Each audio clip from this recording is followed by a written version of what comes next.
sommes heureux de vous retrouver pour continuer, comme vous le savez, ce travail de mémoire et ce travail mémoriel. Nous aimions répéter ici que, pour paraphraser Cheikh Anta Diop, qu'un peuple sans conscience historique alors n'est qu'une population.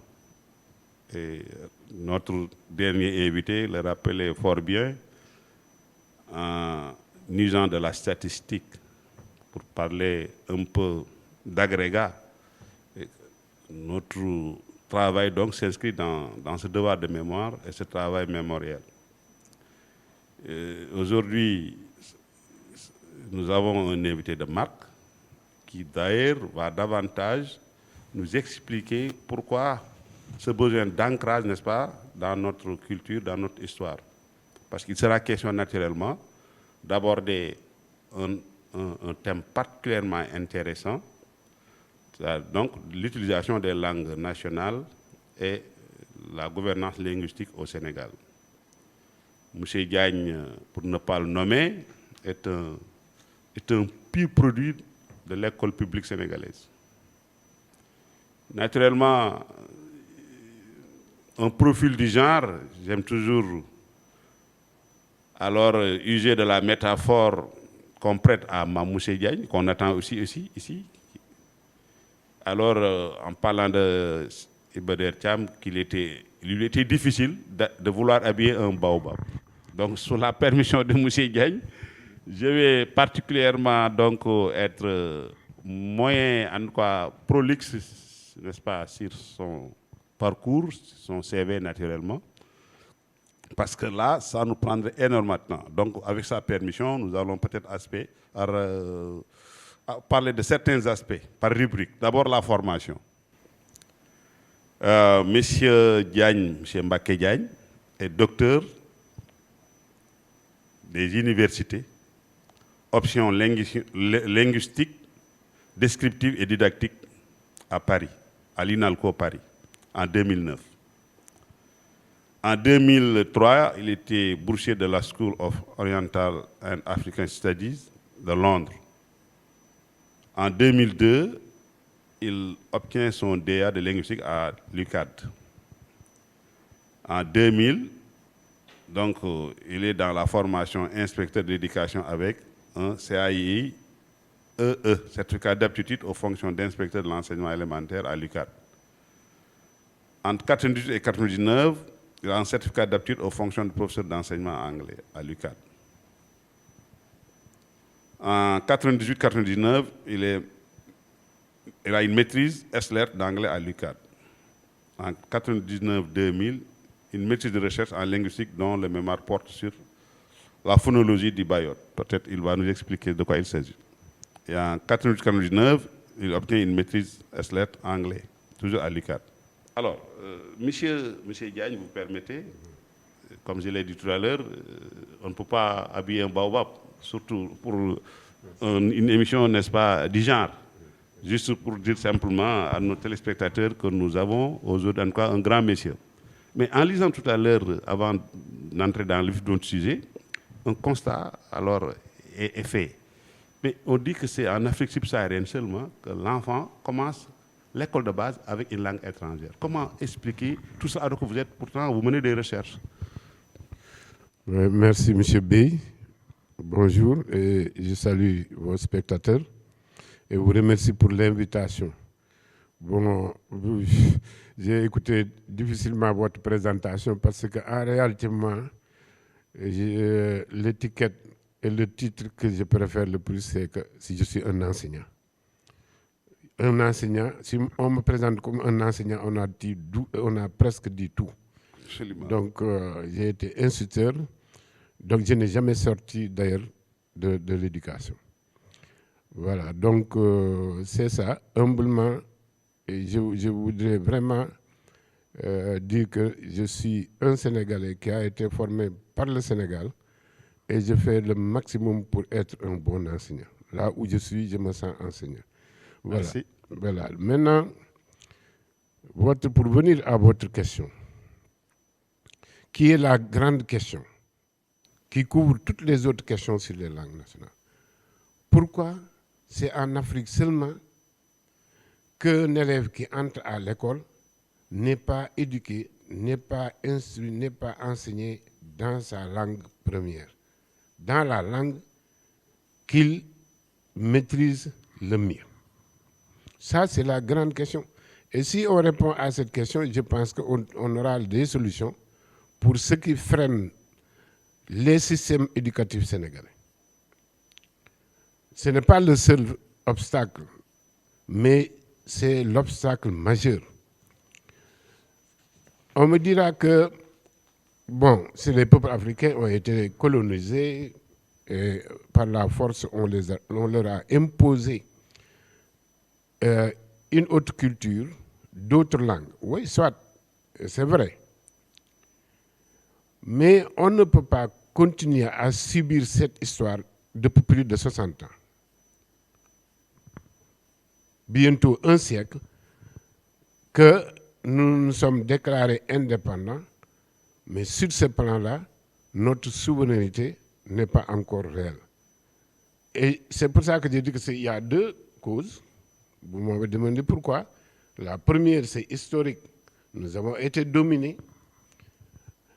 Mais après les indépendances jusqu'à présent, est-ce que nous avons fait ce que nous devions faire pour vraiment maintenant sauver nos enfants, sauver les jeunes générations africaines, en travaillant à utiliser leur langue pour qu'ils puissent faire leur scolarité dans les meilleures conditions? La réponse est non. Donc voilà les deux causes. Historiquement, et l'absence de volonté politique réellement affichée pour mettre fin à ce paradoxe. Une volonté politique appliquée. Parce que la volonté politique peut se lire dans les déclarations des élites africaines, des autorités qui dirigent le pays. Ça peut se lire dans les textes de loi, etc., qui régissent. Dans tous nos textes, nous voyons l'importance des langues nationales. La loi 91-22 revient sur ça. Mais c'est dans la pratique, rendre réelle cette volonté, où nous avons péché plus de 60 ans. Très bien. Mais pourtant, Cheikh Anta Diop, en tout cas, on peut considérer comme étant l'un des précurseurs alors de cette étude-là sur nos langues. En tout cas, du point de vue idéologique et du point de vue scientifique, il avait déjà jeté les bases. Fondamentalement, mais qu'est-ce qui fait que, alors, on tourne en rond? Bon. En tout cas, de mon point de vue, vous avez cité quelqu'un qui a posé la base de la réflexion, qui a posé toutes les hypothèses qu'il fallait vérifier pour aboutir à résoudre ce problème de l'utilisation des langues africaines.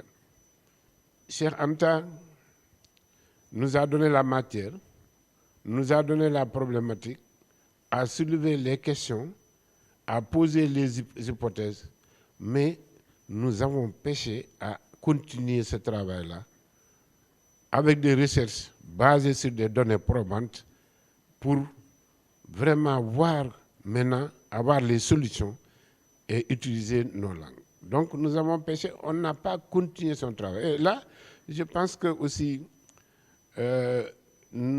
c'est dans peut-être une période d'indépendance, mais en voyant tout ce qui s'est passé entre nos intellectuels, entre les intellectuels et nos politiques, je pense qu'il restait à décoloniser la mentalité des Africains.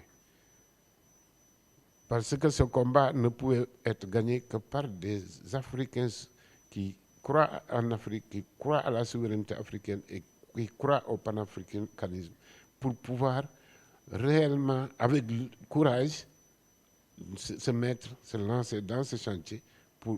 On aurait dû dépasser cette étape. Mais justement, à vous entendre parler aussi, je crois qu'il y a aussi d'autres cause qu'on pourrait aussi, avec votre permission, naturellement soulever. C'est-à-dire que le travail pernicieux qu'ont mené certains africanistes, et je disais d'ailleurs que souvent, Yoro Kafal, Feu Yoro Kafal, disait que beaucoup de ces africanistes, notamment les de la force et autres, n'ont fait que contribuer à fausser l'histoire africaine. Parce que ce combat linguistique qu'ils ont voulu opposer à Cheikh Anta Diop, c'est juste pour des questions idéologiques, mais du point de vue scientifique, ça a posé un problème. Est-ce que aussi c'est pas cela aussi qui n'explique pas alors aussi cette situation? Mais c'est ça, euh, mieux expliciter ce que vous venez de dire. Il faut encore interroger l'histoire. Ces Européens, qu'on appelle africanistes, qui ont porté le grand boubou d'Africains pour venir nous montrer qu'ils travaillent au bénéfice de l'Afrique, en étudiant nos langues, en les décrivant. Mais ils ne l'ont pas fait pour le bien de l'Afrique. Ils ne le faisaient pas pour le bien de l'Afrique. Bien qu'aujourd'hui, on peut utiliser les corpus qu'ils ont laissés, mais l'objectif chez eux, ce n'était pas que les langues africaines soient valorisées, utilisées. C'est parce que si vous questionnez depuis Jean d'Arc, ce qui s'est passé montre que le pouvoir colonial, et même après les indépendances, faisait tout pour que l'Africain ne parle pas sa langue. Jean d'Arc, qui avait osé introduire la langue nationale dans la classe, a été rapatrié. Alors, ils ont continué avec le français, mais il y a des résistances, surtout avec les familles religieuses qui ont développé l'enseignement coranique, qui ont développé des daras. Ils ont vu que s'ils n'utilisent pas la langue nationale, s'ils ne comprennent pas comment fonctionnent les langues, ils ne pourront pas réussir à pérenniser la domination culturelle, etc. C'est pour ça qu'ils se sont lancés dans la description des langues, pour comprendre le fonctionnement des langues. Ah. Mais ce n'est pas pour nous aider à aller de l'avant. Ce qui vous montre, c'est jusqu'à présent, tous ces chercheurs s'arrêtent à la description des langues. Moi, je suis descriptiviste. J'ai fait ma thèse sur une petite langue du Sénégal, le Bayot, mais une langue très riche que j'ai décrite de la phonologie à la syntaxe. Mais je me suis dit que si je m'arrête là, à une simple description, qui est un savoir scientifique, non enseignable, mais je n'aurais pas aidé mon pays.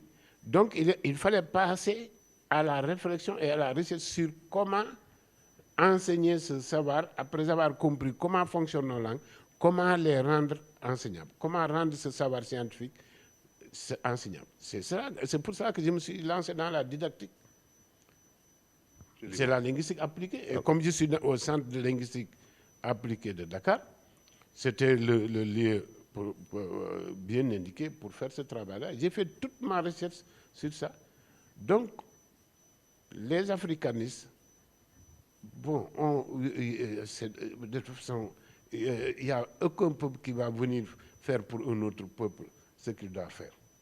Eux, ce qui les intéressait, c'est de connaître le fonctionnement des langues pour mieux comprendre les peuples, pour mieux comprendre leur manière, leur mode de pensée et leur culture, et pouvoir continuer.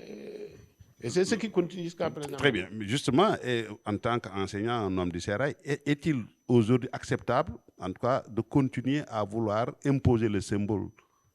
Non, c'est-à-dire là, heureusement que c'est banni maintenant de nos écoles. Mais ça, le symbole au primaire, cet objet-là qu'on faisait porter aux élèves pour les pousser à parler français, à donner l'effet contraire de ce que les enseignants cherchaient. On l'a hérité de la colonisation. Le symbole était le symbole était le symbole de la domination coloniale. Absolument. Alors, mais les Africains ne sont pas les seuls à avoir vécu ça. Hein? Ah oui? En France, si je vous dis, vous allez être étonné. La France qu'on pense être un pays homogène français, qui n'est pas du tout, parce qu'il y a plusieurs autres langues là-bas. La langue d'oc, vous avez l'occitan, etc. Il y a une dame qui a travaillé sur ça parce que elle s'est rendu compte que on leur a imposé le français. Et lorsqu'il était au primaire, elle était bretonne. Sa langue, c'est le breton. Mais quand tu entres à l'école, c'est le français. On a eu les mêmes problèmes. Il y avait le symbole là-bas pour imposer aux Bretons de parler français. Alors, il a fait une thèse pour comparer le symbole dans le contexte sénégalais et le symbole dans le contexte. Vous voyez? Donc, c'était une manière d'imposer le français. Malheureusement, jusqu'à présent, on est tombé dans ce piège, nous ne sommes pas encore sortis, parce que les gens pensent que les langues nationales ne peuvent pas avoir de statut officiel au même titre que la Très bien. Vous avez abordé, vous avez lâché le mot, mais pourquoi l'appellation justement de langue nationale à la place de langue vernaculaire ou bien, etc., langue maternelle par exemple? Pourquoi? Très bien. Ça, c'est des concepts à clarifier. Langue nationale, langue maternelle, langue vernaculaire, langue première, langue seconde, un ensemble de termes techniques qui couvrent le champ de la didactique en langue nationale, en langue. Pour les comprendre, il faut saisir le lien. C'est un problème de lien, de relation. Si vous prenez langue nationale, parce que le lien qui est fait, c'est entre la langue et le patrimoine collectif qui nous lie. On prend les langues comme un patrimoine de la nation sénégalaise, parce que c'est des langues nées au Sénégal. Et comme les communautés qui ont fait naître ces différentes langues appartiennent à la même nation, on a pris donc cela comme un patrimoine qui appartient à la nation. Et le fait de prendre le qualificatif national et de le coller à la langue est une chose heureuse, est une chose très heureuse. Pourquoi? Parce que ça contribue à rendre plus cimenté notre vouloir de vivre en commun. Le Sérère, c'est mon patrimoine. Le Pulaar, le Diola, n'appartient pas seulement au Diola. Quand je sors du Sénégal, de l'Afrique, mais quand on parle de Sérère, j'entends quelqu'un parler Sérère, c'est comme si c'est moi, je me sens moi-même, même si je ne suis pas Sérère. Donc, ce sentiment d'appartenance à une même nation renforce notre cohésion. Okay. Et c'est donc la langue nationale, c'est important. C'est important. Mais le lien est politique. Donc, au niveau politique, politique, je dis dans le bon sens du terme, donc, le pays a besoin de ce terme pour montrer que nous sommes un. Voilà. Maintenant, pour langue maternelle, le lien est biologique. On avait pensé qu'au départ, sans avoir fait beaucoup de recherches pour montrer, comme la maman est celle qui a le premier été en contact avec son enfant, donc la première langue avec laquelle le bébé est en contact, c'est la langue de la maman. Et on dit donc langue maternelle. Donc le lien est biologique. Mais ce terme peut fausser si c'est comme l'arbre qui cache la forêt, parce qu'on peut être de mère alpulaar, mais avoir une langue première sérère si c'est le papa est sérère. Tout dépend de quelle langue on utilise dans la famille. Absolument. Voilà. Maintenant, langue vernaculaire, moi, le terme vernaculaire, comme beaucoup de mes collègues, ça ne me chante pas. Vu l'origine de l'appellation vernaculaire, vernaculus, qui signifie relatif aux esclaves nés dans la maison du maître. Un vernat, c'est un esclave qui est né dans la maison du maître. Et comme c'est les africanistes qui ont amené ce terme langue vernaculaire, ils appellent nos langues vernaculaires comme si ce n'est pas des langues. Alors, maintenant, après, ça a évolué pour signifier langue locale, langue indigène. Mais moi, ça ne me chante pas. D'ailleurs, je ne l'utilise presque pas. C'est un concept donc non opératoire. Oui, mais c'est-à-dire c'est un peu péjoratif. C'est péjoratif, surtout Ouais, ça. c'est ça. Très bien. Maintenant, combien de langues nationales avons-nous au Sénégal et quels sont souvent les critères qui militent pour leur codification? Voilà. Là aussi, il faut dire que c'est une question qu'on ne peut pas répondre de manière catégorique. Ce qu'on peut dire, c'est que ce que la recherche a donné, l'État s'est fondé sur les résultats de ces recherches pour, à ce niveau, identifier 25 langues. 25. 25. Bon, ça peut changer, hein, ça dépend. Parce que la langue, comme un être vivant, elle évolue. Absolument. Ce qu'on peut être considéré comme dialecte d'une même langue peut évoluer jusqu'à devenir une langue, parce que quand il n'y a plus intercompréhension entre dialectes, chaque dialecte devient une langue. Il faut qu'ils se comprennent pour que ça soit une même langue. Si tu prends le Wolof du Saloum, le Wolof du Kadior, le Wolof, le Lébou, et ça, ils se comprennent. Donc, c'est le Wolof, c'est la même langue avec plusieurs dialectes. Mais si un de ces dialectes-là s'était éloigné à cause de beaucoup d'autres facteurs, pour maintenant développer un autre vocabulaire, une autre syntaxe, jusqu'à ce que les Wolofs ne les comprennent pas, ce dialecte-là devient Une nouvelle langue. Donc, ce qu'on dit 25 langues, c'est au moment où nous parlons, l'État a répertorié 25 langues.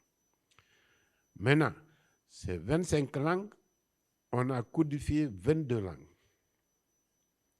22 langues ont maintenant leur code écrit, leur alphabet, les règles de séparation et d'écriture des mots, et ils ont le décret présidentiel.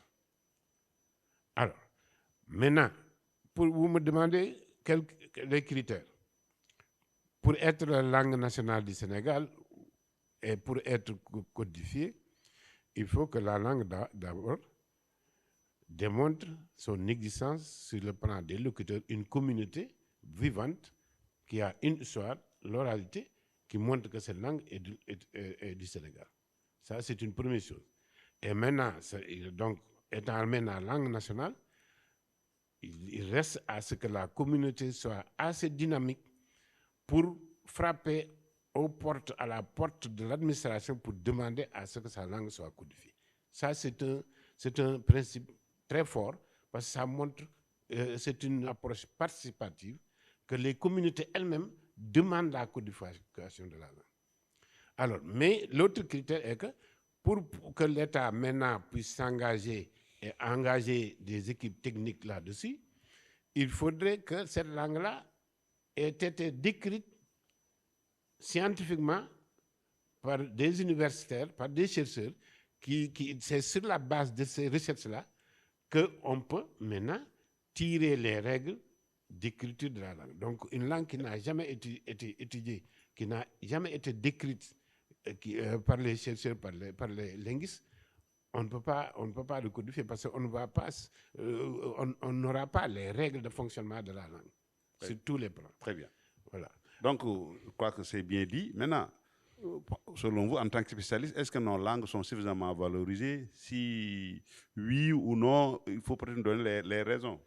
Oui, bon, je pense que il faut distinguer deux choses. Valorisation. Si on parle de valorisation, on doit se poser la question valorisation par qui et pourquoi. Si c'est au niveau de la société, en tout cas pour le cas du Sénégal, la majorité des populations fonctionnent dans les langues nationales. L'économie du pays, les vrais acteurs de l'économie du pays fonctionnent dans les langues nationales. Si vous sortez des bureaux des administrations, vous allez à Sandaga, vous allez partout ailleurs. Dans les Louma et autres. Dans les Louma, partout, l'économie fonctionne dans les langues nationales, soit Serer, Wolof, Poulard. Quand c'est entre Serer, c'est Serer. Quand c'est entre Poulard, c'est Poulard, etc. Donc là, au Sénégal, les langues ont pris leur place. Et je vais y revenir. Ils ont des fonctions sociales, quelle que soit leur envergure, que ce soit une petite ou une grande langue. Chaque langue au Sénégal joue une fonction dans la société que la nature lui a donnée. Et si c'est à la base de ça, quand on viendra sur la politique linguistique, je vais vous voir que ça, c'est important à retenir. Absolument. Alors, maintenant, du côté maintenant de la gouvernance du pays, de l'administration, de l'éducation, des secteurs de l'État, c'est là où les langues ne sont pas valorisées. Parce que l'administration ne parle pas nos langues. Nos juridictions ne parlent pas nos langues. D'ailleurs, tu vas au tribunal, on prend quelqu'un qui comprend français. Pour interpréter. Pour interpréter. Alors que dans les pays, grands pays, j'appelle grands pays les pays qui mettent en avant les droits humains, parce que la langue est un droit maintenant linguistique. Il y a les droits linguistiques maintenant. Alors, vous n'avez pas le droit de juger une personne sans lui avoir dit dans sa langue la loi. Ça, c'est important. En France, on a l'habitude de recevoir, nous, ici, au centre de linguistique, des demandes de traduction parce qu'on a arrêté un Sénégalais, mais pour lui appliquer la loi, il faut qu'on lui dise la loi dans sa langue. Nous traduisons cette partie de la loi, on leur renvoie ça, et ils le lisent devant l'accusé. Ah oui, ça c'est... C'est ça la valorisation. Absolument. C'est ça la souveraineté. Alors,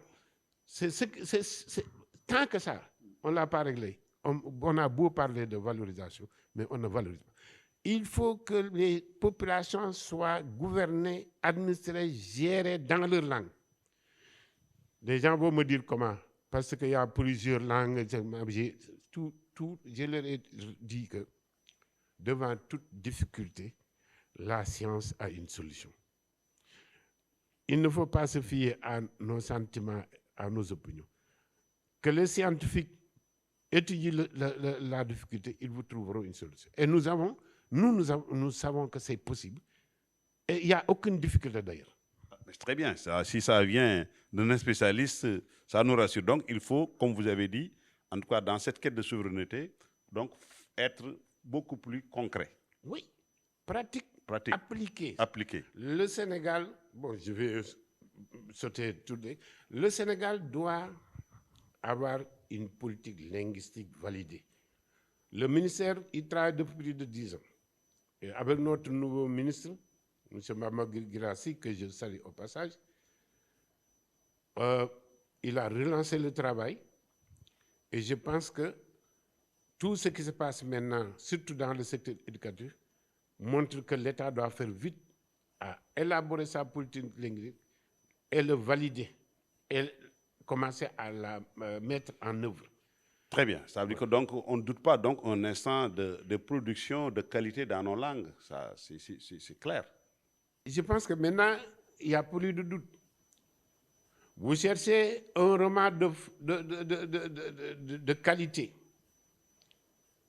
Je vous présente plus de 10 romans écrits en Wolof ou en Poulard qui n'ont rien à envier au classique. Au classique.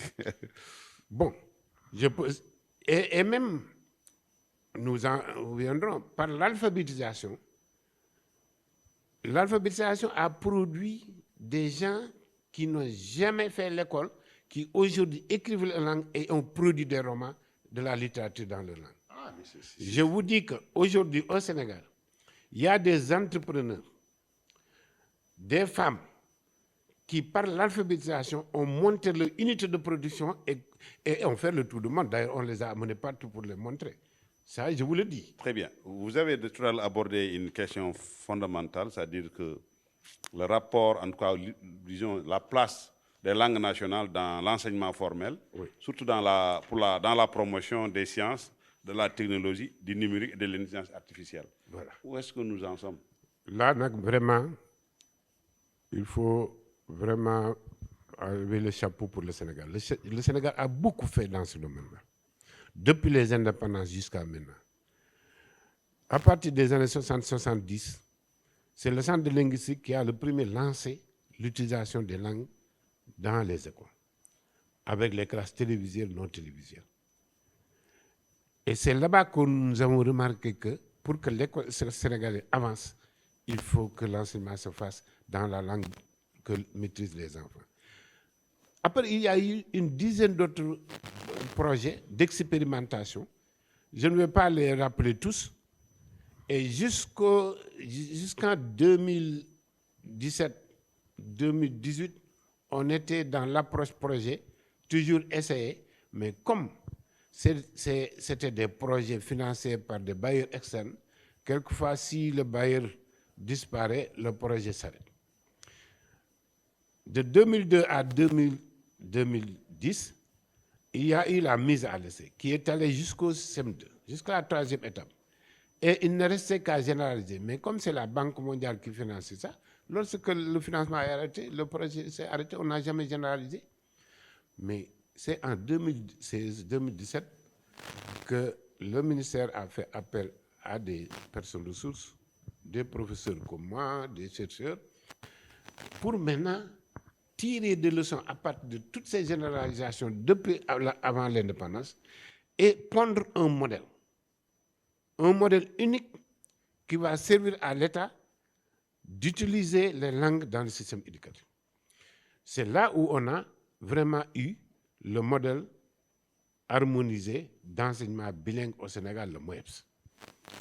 Et l'État a pris le lead, ce qu'il ne faisait pas. Maintenant, l'État a pris le lead et a fait savoir à tous ses partenaires que maintenant le cadre, c'est le MOEPS est le cadre unique d'intervention en matière d'utilisation des langues nationales dans l'enseignement. Et les bailleurs ont accepté de suivre l'État. Depuis lors maintenant, c'est ce que nous avons préparé. Aujourd'hui, si je vous dis que toutes les régions sont dans le modèle, toutes les régions du Sénégal. C'est bien ça. Sauf Dakar, toutes les CI dans toutes les régions sont dans le bilinguisme. Dakar, il y a une période, comme si la situation sociologique de Dakar est plus complexe, on a lancé un pilote de 30 classes pour voir comment ça va se comporter. Mais là, si je vous dis qu'aujourd'hui, le modèle, avec le schéma d'introduction des langues dans les classes, avec les composantes, là c'est la direction de l'enseignement élémentaire aurait pu venir vous expliquer parce que c'est elle qui est responsable de ce programme. Et je la salue au passage avec toute son équipe qui mène bien ce travail-là. Le modèle là, MOEPS, est tellement apprécié au niveau international par tous les milieux qui parlent d'enseignement à base de la langue première de l'enfant, que nous, aujourd'hui,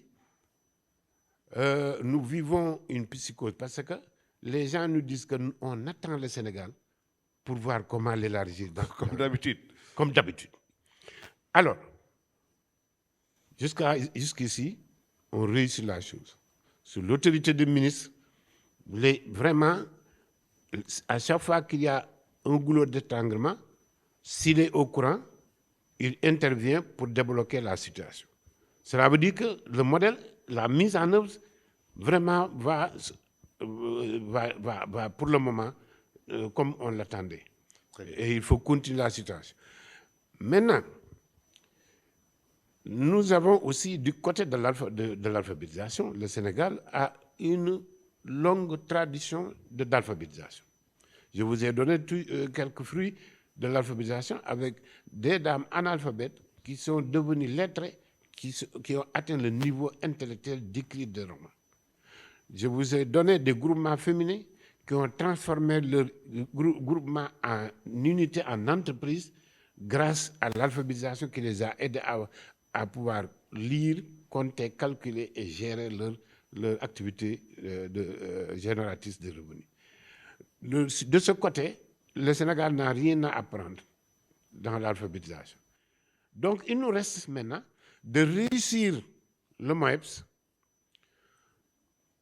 Tous les cycles doivent être couverts maintenant de manière différente. Nous sommes au préscolaire, au primaire, où la langue maternelle est la L1, langue première. C'est-à-dire les premières acquisitions se font dans la langue que l'enfant maîtrise. Et après, il y a l'opération de transfert de ces acquis en français, ce qui facilite l'apprentissage du français parce que les concepts qui posent des problèmes sont déjà expliqués dans la langue de l'enfant. Donc, il n'a besoin que le terme en français pour pouvoir maintenant fonctionner dans... Très bien. Voilà. Avant d'aborder une question majeure, c'est-à-dire la refondation curriculaire, parce qu'on va vers la refondation de l'école sénégalaise, mais maintenant, je crois qu'avec l'introduction de l'anglais, on n'est plus dans le bilinguisme, on dirait qu'on est dans le multilinguisme. Maintenant, comment gérer alors cette situation nouvelle-là? Voilà, moi, c'est de mon point de vue en tant que chercheur et spécialiste de questions de langue, je dis que ça peut être une question, un acte politique majeur qui d'abord, nous réconforte dans nos positions que la vérité, c'est le multilinguisme. Il n'y a pas un peuple monolingue, ça n'existe pas. Et comme il n'y a pas un peuple monolingue, toutes les langues peuvent contribuer à faire réussir nos politiques. Le fait d'introduire l'anglais, qui est une langue internationale qui nous permettra de nous ouvrir, est une bonne chose. Maintenant, comme vous l'avez dit, il faut mettre en cohérence l'ensemble des langues qui sont en présence, qui sont présentes maintenant dans la classe ou dans l'école. Il nous faut maintenant passer du bilinguisme au trilinguisme. D'ailleurs, ça existe parce que dans les daras modernes, dans les daras, nous avons l'arabe pour le Coran, nous avons le Wolof pour la langue, et aussi on introduit le français. Il y a des daras où on applique ça, c'est du trilinguisme. Donc, il y a des États aussi dans le monde, si vous allez dans certains pays asiatiques, ils font du trilinguisme. Mais c'est la science qui montre comment articuler tout ça. Articuler ces différentes langues. Ce que je conseille, moi, c'est que déjà, il y a la langue première qui est la langue nationale.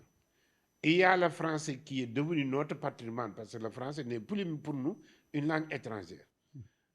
Alors, donc, si on introduit l'anglais, on doit voir dans la démarche pédagogique, dans le schéma d'introduction, comment faire pour que l'anglais puisse apporter ce plus-là et que la langue nationale aussi puisse lui donner ce qui est un rapport didactique qu'il faut développer. Et comme le français est là, l'anglais ne peut pas ignorer le français.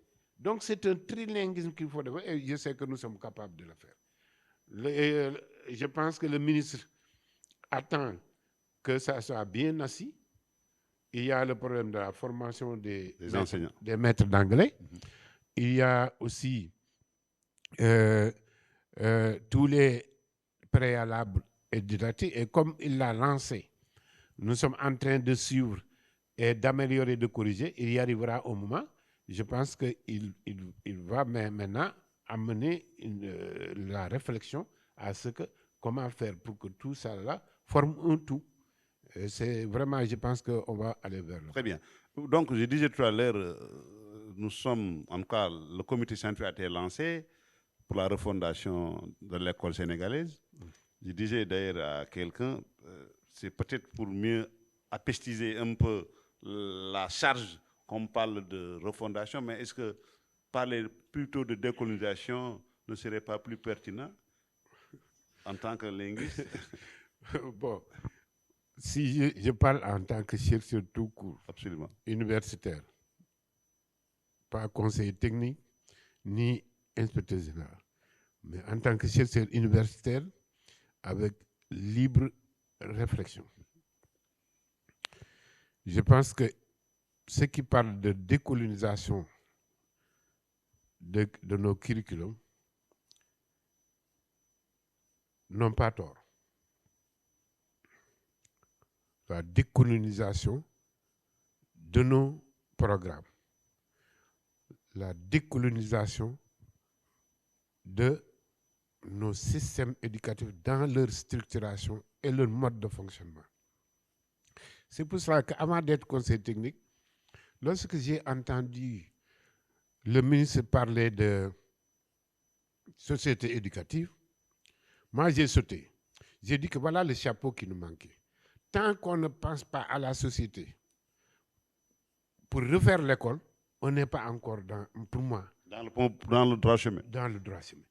Heureusement qu'il est venu avec cette retrouvaille heureuse de société éducative. C'est-à-dire, ce n'est pas l'école et la société ne forment pas deux entités. Ce n'est pas l'école qui est là pour résoudre les problèmes de la société. C'est le contraire. C'est la société qui doit venir aider l'école à prendre en charge ses préoccupations. Ses propres préoccupations, les propres préoccupations de la population. Et l'école ne peut pas le faire sans la participation de la population. Chacun doit se sentir que j'appartiens à un pays, à une nation, j'ai quelque chose à faire pour que l'école marche. Sans attendre qu'on vous le dise. Si c'est ça, il est nécessaire de refonder notre système. L'école qu'on a n'est pas dans ce format-là. Très bien.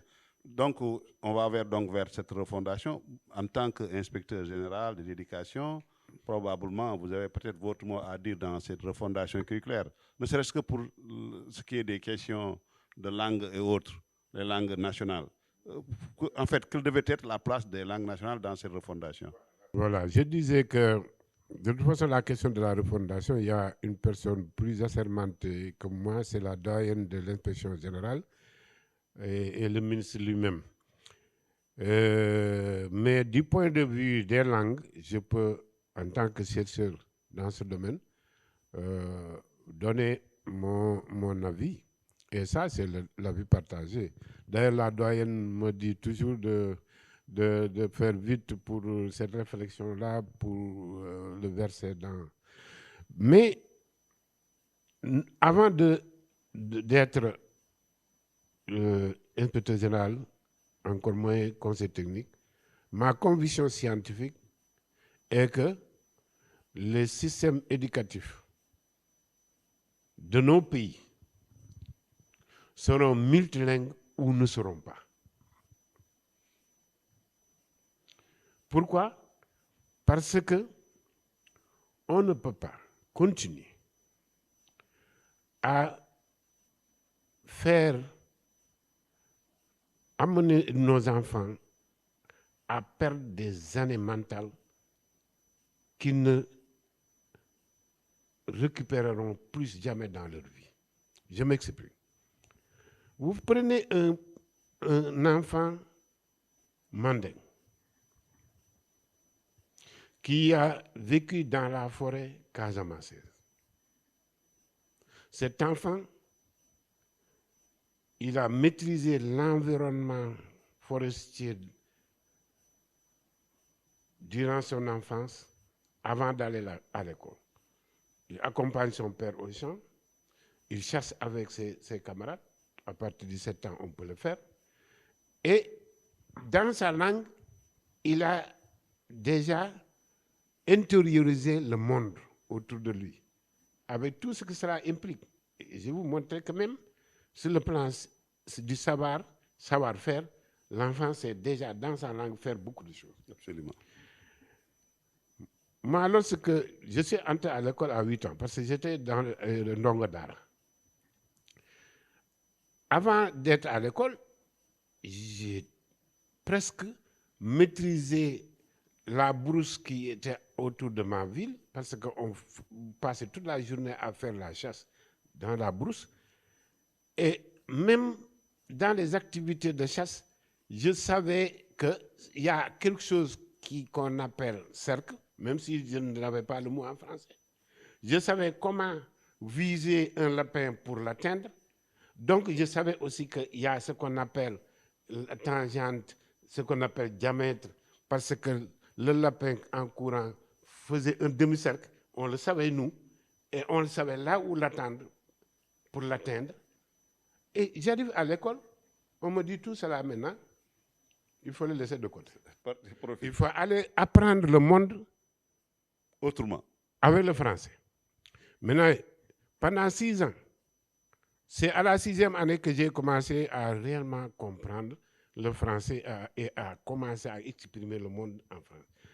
Les 7 ans que j'ai eu avant de venir à l'école et les 6 ans, ça fait 13 ans qu'on a jeté à l'eau. Ce retard-là, aucun Africain ne va le rattraper. Et je me dis que c'est ça ma grande question. Et c'est une hypothèse. La grande question que je pose, c'est est-ce qu'il y aura, tant que nous sommes dans ce type de système éducatif, un prix Nobel en mathématiques, en sciences physiques africain? Ça, c'est une question que je pose à tout le monde. Et pourquoi on ne peut pas l'avoir jusqu'à présent? Très bien. Parce qu'il y a cette forme d'assassinat. En fait, c'est un meurtre rituel, allons nous-mêmes dire. Est-ce que vous savez, M. Bey, ça je ne vous l'apprends pas, toute langue est langue culture. Absolument. Mais est-ce que vous savez que la langue nous montre comment nous voyons le monde? Absolument. Et les peuples, les communautés ne voient pas le monde de la même manière. Absolument. Ouais. Si on me dit maintenant ça, ta manière de voir le monde, qui va avec ta nature, qui va avec ta culture, qui va avec ta socialisation, vous allez laisser pour maintenant dire le monde, voir le monde comme l'autre. Mais c'est ça, personne ne va le réussir. Absolument. J'ai dit que les plus intelligents africains, on me cite quelquefois, Souleymane Bassir Diagne, oui, il est excellent. Cheikh Anta Diop, oui, mais s'ils étaient éduqués dans la langue, qu'est-ce qu'ils seraient? Absolument. Des génies? Absolument. Voilà. Très bien. Donc, on attend beaucoup de cette refondation curriculaire. Effectivement. Qu'on mette, en tout cas, qu'on donne beaucoup plus de place Oui. à nos langues nationales là. Oui. Parce qu'au moins, pour permettre de corriger alors ce que vous venez de dénoncer là tout à l'heure. Moi, je ne crois pas à une refondation qui ne donne pas aux langues leur place qu'il faut. Je dis heureusement que le Sénégal est là-dedans déjà. Et je sais que le ministre met en priorité cette question d'utilisation des langues nationales. Il faut qu'on se batte que jusqu'à la fin du primaire, que les premières acquisitions se fassent en langue nationale et qu'au fur et à mesure, le français gagne de la place pour préparer l'ouverture à l'enfant. C'est pour cela qu'au début, 70% du quantum horaire est donné à la L1, langue nationale, et 30% au français. Mais si on avance à la deuxième étape, C1, C2, les deux langues donc, ont un quota équilibré, 50%, 50%.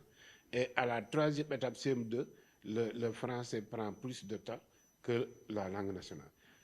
C'est bien pensé, bien réfléchi. Mais les langues entrent et ne sortiront plus du système. Très bien. Je crois que là aussi, je crois que vous touchez du doigt, en fait, une situation que nous déplorons tous, c'est-à-dire que l'absence, en tout cas, de plus en plus, une raréfication des séries scientifiques dans notre système. Je crois que c'est ça aussi qui explique en partie cela. Je vous donne un exemple. Vous touchez un problème capital. L'enseignement des sciences en contexte africain. C'est un problème éminemment linguistique. Éminemment linguistique. Éminemment linguistique. Ah oui, très bien. Et si on ne prend pas conscience de ça, on a beau clamer qu'il faut inverser. Mais inverser quoi? Inverser quelque chose qui structurellement ne bouge pas. Mais je vous donne un exemple. L'autre jour, moi j'ai une fille qui avait des difficultés en mathématiques. Je l'ai même changé d'école. Et elle m'a amené ses devoirs de classe et j'ai vu que ses notes se sont vraiment améliorées. Quoi. Je lui ai posé la question, mais maintenant, comment tu as fait? Il m'a dit que, papa, notre professeur, quand il voit que nous avons des difficultés à comprendre, il explique la règle en Wolof et tout de suite, moi, je comprends.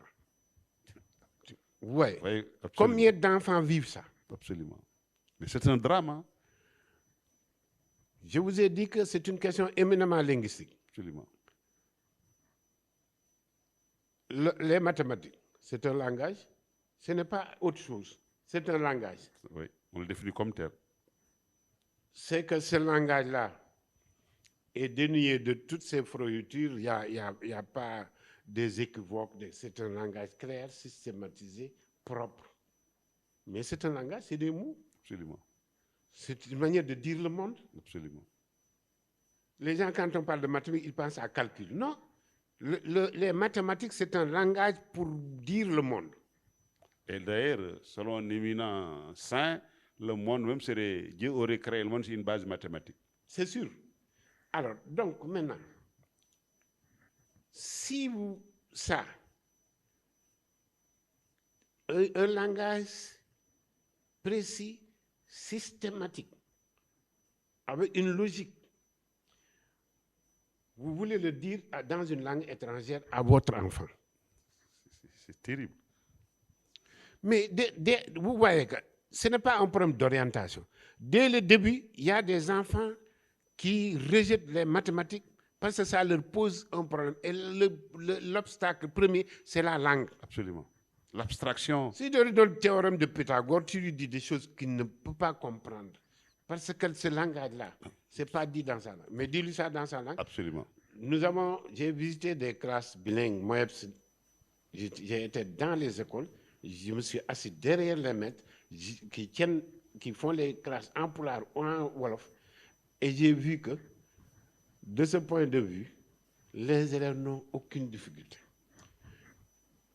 À Tambacounda, dans le village de Ségou-Koura, j'ai suivi un maître qui est dans un abri provisoire. Sous cet abri provisoire, en paille, il n'y a pas de palissade. Ils sont dans l'air libre. Il y a 3 classes sous l'abri provisoire. La classe bilingue de CI, le CP et le CE. Mais malgré ces conditions extrêmement difficiles, durant la leçon, une élève nous a démontré que si c'est sa langue, le maître n'est pas meilleur que lui. Meilleur qu'elle. Et elle a rectifié le maître dans sa langue et les gens étaient ébahis. Donc vous voyez, ce n'est pas un problème d'orientation, ce n'est pas un problème de série et de contenu et de programme. C'est un problème linguistique. C'est un problème de langue. Très bien. D'abord. Très bien. Mais justement, donc vous avez alors mis du doigt un peu là où ça cloche. Est-ce qu'en même temps, on ne pourrait pas aussi mettre en place un institut national pour l'enseignement des langues pour accompagner la formation des enseignants? Très bien. C'est ce que l'université Cheikh Anta Diop a fait. L'État a besoin de l'accompagnement des universités et des instituts de recherche. Et toutes les universités doivent prendre conscience de ce fait qu'elle doit se mettre en position pour accompagner ce que le ministère de l'Éducation a. L'UCAD l'a fait. Et dernièrement, j'ai accompagné la directrice de l'enseignement élémentaire, que je salue au passage, Madame Abindaou Sissé, avec son coordonnateur, le doyen de la faculté des lettres, avec le recteur qui était l'ancien doyen, ont créé l'Institut des langues nationales et africaines. C'est très bien ça. Ça a commencé à fonctionner avec des licences master uniquement dans la langue. Ah, mais et le ministre, la directrice l'a rencontré sous sa demande. Il nous a présenté l'Institut et les filières. Et je pense que la directrice va en rendre compte au ministre pour lui dire que vraiment, pour la formation des enseignants en langue, maintenant nous avons un outil. Il paraît qu'à l'IGB aussi, il en existe. À l'IGB, ils ont, depuis des années, dans leur centre, je ne sais pas, culturel, où on dit la culture, les langues. Civilisation, art, civilisation, art, ils ont ces cours-là avec des étudiants qui apprennent dans la langue, Absolument. qui écrivent leur master dans la langue. Mais tout cela reste à être vulgarisé, beaucoup plus amélioré par rapport et arrimé aux besoins de l'État. Absolument. C'est ça qu'on n'a pas encore fait. Mais je pense que l'Institut ILNA, qui ne pense pas à Sénégal seulement, c'est pour ça qu'on a ajouté africaine, Absolument. a l'ambition vraiment de venir appuyer techniquement les États pour Oui, en fait, pour une stratégie de massification, en tout cas pour un meilleur déploiement sur le terrain, est-ce qu'on ne pourrait pas aussi mettre à profit les Zeno pour permettre à cela... vous venez au numérique maintenant. Voilà. Ça, c'est vraiment ce que le ministre toujours met en avant et fait beaucoup d'efforts pour la numérisation et la mise à la disposition des enseignants d'outils numériques, mais de contenu numérique pour que les enseignants puissent vraiment avoir les ressources qu'il faut. Ça, vraiment, je félicite le ministre pour ça. Ce qu'il fait, dernièrement, il est allé à Tivaouane distribuer 470 ordinateurs. Et nous avons commencé à numériser les contenus, même dans les langues nationales. Les enseignants peuvent entrer dans les plateformes, trouver peut-être, s'ils ne savent pas comment un verbe se conjugue, tout ça là, on est en train de le mettre là-dedans. Mais, plus que ça, et ça le ministre l'a dit, tant que nos langues ne sont pas dans toutes les plateformes numériques du monde, de nos élèves et du monde, pour qu'il y ait interopérabilité entre nos langues et les autres langues, on n'a pas encore gagné la bataille. Interopérabilité, ça signifie, tu entres dans Google, tu tapes en Wolof, tu reçois du français, si tu veux, ou de l'anglais, si tu veux. Absolument. Ça, ce n'est pas encore possible parce qu'il n'y a pas encore assez de bases de données,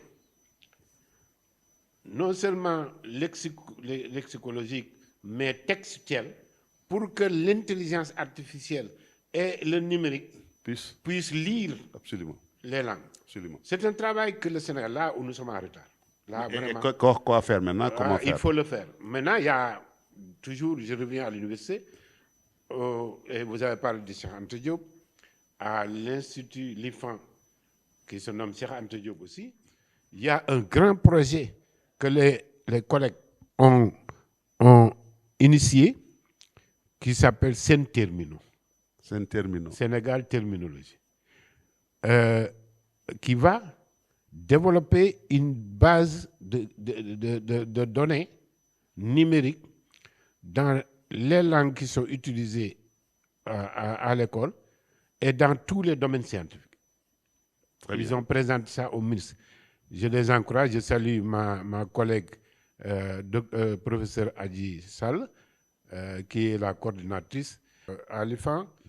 Il y a beaucoup de collègues, il y a même des informaticiens. L'ESP s'est mis en équipe avec l'IFAN, avec les autres chercheurs. Ils ont impliqué tous les chercheurs et ça a commencé. Mais je pense que l'État doit prendre en charge de tels projets, les renforcer, les appuyer et les domicilier et leur donner un ancrage institutionnel. Parce que peut-être les chercheurs ont des initiatives, mais ils n'ont pas les moyens, assez de moyens. Je pense que comme on travaille pour le Sénégal, l'État peut renforcer cet ancrage institutionnel et ça lui permettra d'accompagner, mais de superviser et de même surveiller et de capitaliser sur cela. Donc, je pense que les langues doivent être dans l'Internet. L'intelligence artificielle doit pouvoir s'exprimer. Il y a beaucoup d'initiatives. Hein. Je ne sais pas si vous êtes au courant, mais il y a un jeune Sénégalais qui a développé donc, cette plateforme, cette intelligence artificielle qu'il a nommée AWA, et qu'on a même utilisé lorsque le Premier ministre présentait le... Absolument. Oui, j'en entends. Il est venu voir le ministre, il a présenté AWA, et le ministre a profité de ça pour tous ces développeurs il les a mis ensemble et ils sont en train d'accompagner, surtout pour l'enseignement bilingue, ils sont en train d'accompagner le ministère. Oui, mais quoi, maintenant, on doit dire multilingue. Oui. Mais enseignement trilingue. Oui. Maintenant, les bilingues, on l'enterre. Non, dans le monde, on parle de multilingual education. Mais Mother tongue, multilingual, mother tongue based education. C'est-à-dire une éducation basée, une éducation multilingue basée sur la langue maternelle de l'enfant. C'est ça, c'est ça. En réalité, on doit parler de multilinguisme. très bien. Parce que ce qui vous le montre, au niveau macro, la société, on est multilingue. Absolument. Au niveau méso, c'est-à-dire dans le système éducatif, on a introduit 8 langues, Absolument. plus le français, on est multilingue. C'est dans la classe, en situation d'enseignement-apprentissage, qu'on est bilingue. Absolument. Toujours multilingue. Très bien. Voilà. Très bien. Avant d'aborder la gouvernance linguistique au Sénégal, j'aimerais quand même qu'on aborde un peu la question de l'apport des médias alors dans cette valorisation de nos langues nationales. En fait, en tant que chercheur. De facteurs puissants. C'est des facteurs puissants de promotion, de valorisation des langues nationales. D'ailleurs, de ce côté, il faut féliciter la presse sénégalaise. Vraiment, les grands débats sont dans les langues nationales. Absolument. En Wolof surtout. Et ça nous permet, nous, chercheurs, d'avoir des bases de données, Corpus. Pour avoir le corpus. C'est des traducteurs, c'est des terminologues sans le savoir. Absolument. Les journalistes, ils nomment les choses comme ils le peuvent. Absolument. Et nous récupérons ces choses-là. Et ça a permis, vraiment, surtout au Wolof, d'atteindre maintenant au-delà de nos frontières. Il faut le dire. Et ça, ce que je vous disais, les langues sont en train de frapper la porte de tous les secteurs. Et la presse aidant, les gens sont obligés maintenant, même s'ils font le discours en français, ils sont obligés de venir.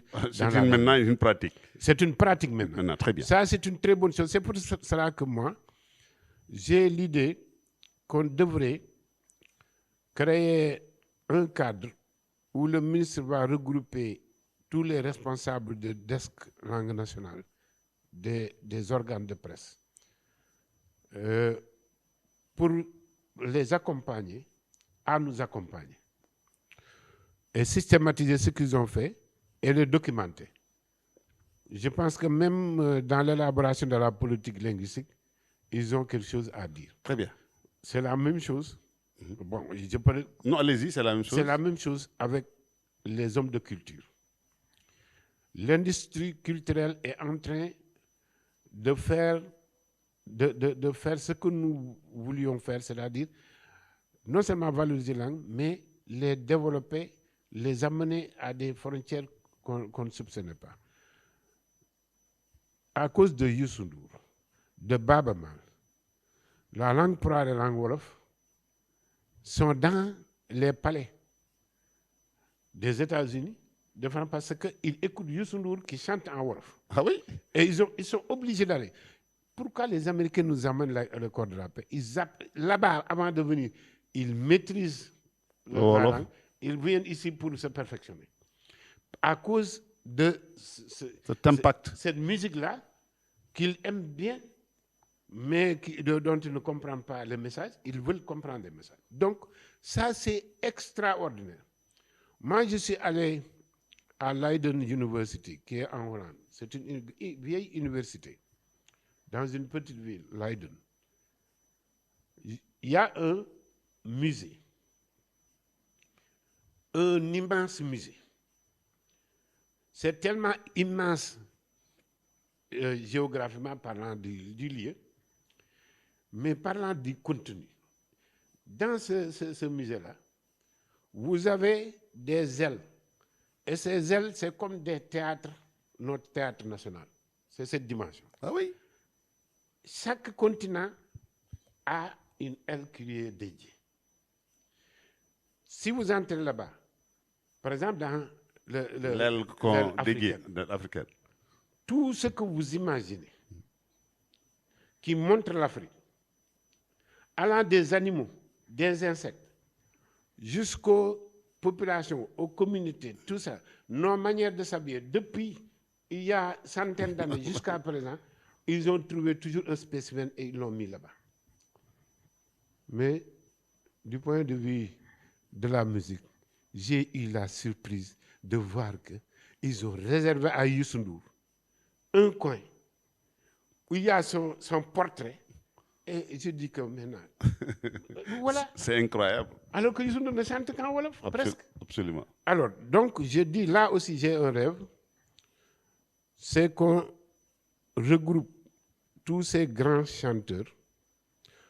Il y a une cérémonie, lorsqu'on lançait la refondation là-bas, à l'hôtel Terre-Bi, je pense, j'avais eu la chance de m'asseoir à côté de Youssou Ndour. Comme IGF, on nous avait mis devant, comme lui, c'était la dernière personnalité, je me suis assis auprès de Youssou Ndour. Mais je me suis dit qu'en tant qu'inspecteur général, si je n'utilise pas cette occasion-là, je suis nul. Absolument. Et je l'ai chuchoté que M. Youssou, nous aurons besoin de vous. Parce que nous sommes en train d'élaborer la politique linguistique du Sénégal et la culture devrait pouvoir nous aider. Surtout vous qui véhiculez la langue. Il m'a donné les coordonnées de quelqu'un que je pourrais.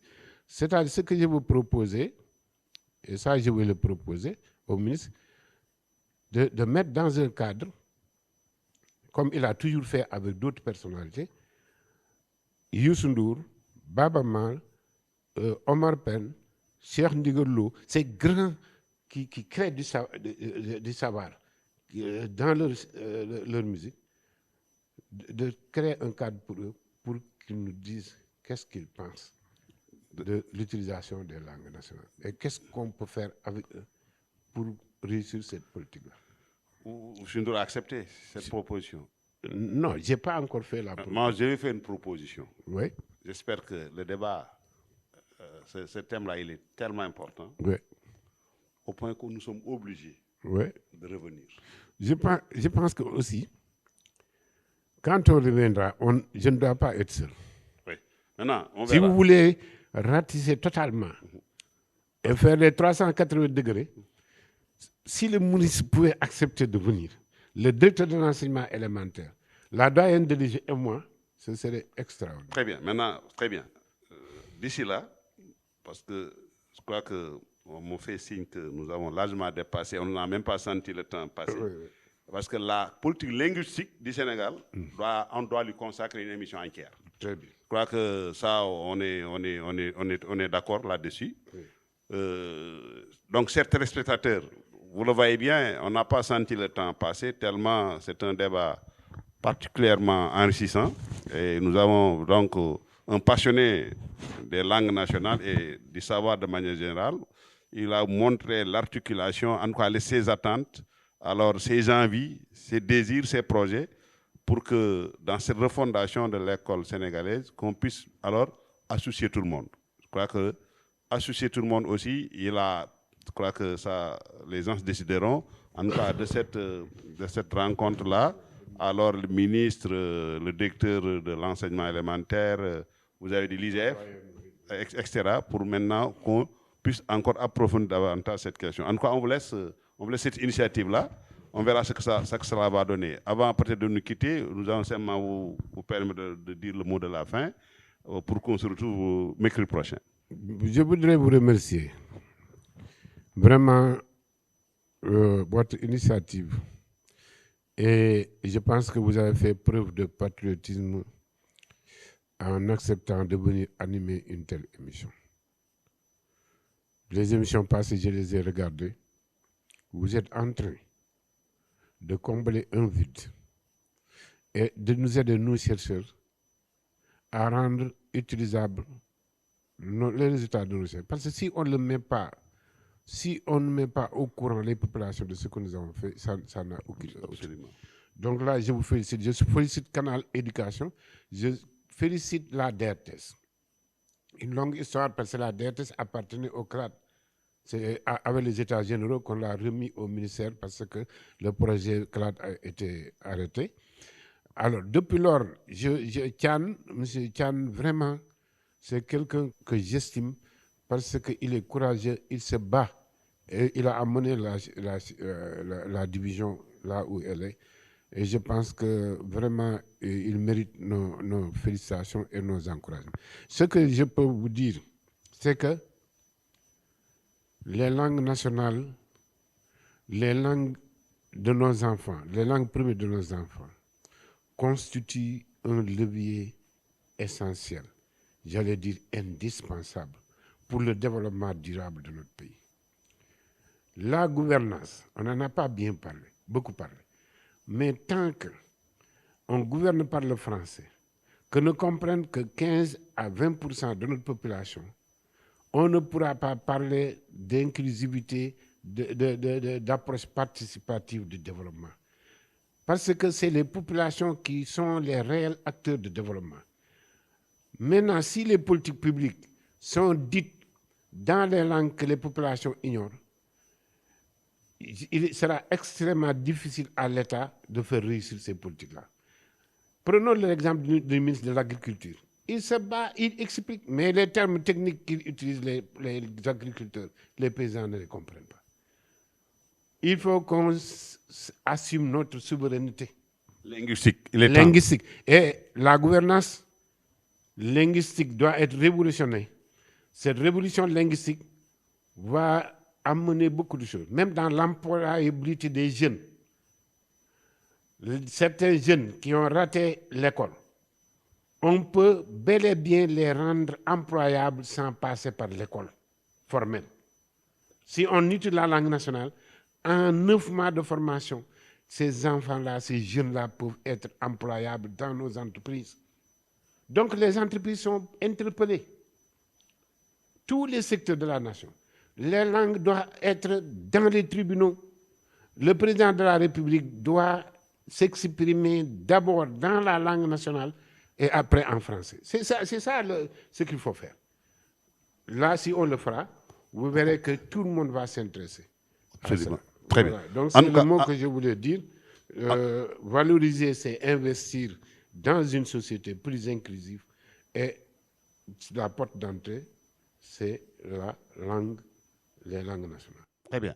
Je crois que c'est bien dit. Je crois que pour notre second entretien, justement, nous allons articuler cette gouvernance linguistique avec le nouveau référentiel Sénégal 2050, la territorialisation des politiques publiques, pour voir tout cela, donc, comment nous devons encore, en tout cas, avec votre éclairage, alors trouver les voies et moyens alors d'acquérir cette souveraineté linguistique au service du développement endogène du Sénégal.